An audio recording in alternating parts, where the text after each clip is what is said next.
Hello guys, তোমাদের জন্য নতুন ব্লগ নিয়ে চলে এসেছি দার্জিলিংয়ে। এই সুন্দর সুন্দর জায়গাগুলো দেখে আমার মন ভরে গেল। চলো তোমাদেরকেও দেখাই যেতে যেতে। দেখছো গাইস, চা বাগান, আবহাওয়াটাও খুব সুন্দর, তাই না? সামনে দেখো গাইস,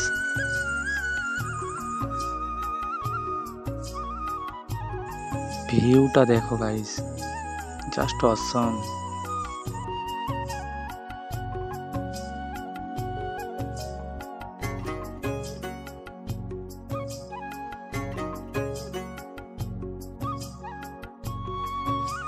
চলো তোমাদের আর একটা জিনিস দেখাই।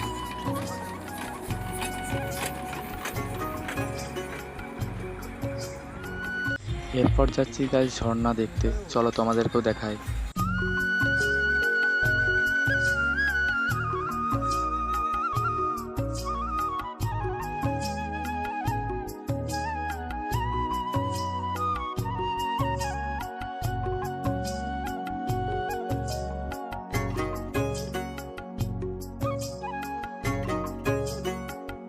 কেমন লাগলো ভিডিওটা? ভালো লাগলে সাবস্ক্রাইব করে দিও এরকম আরও নতুন নতুন ভিডিও পেতে।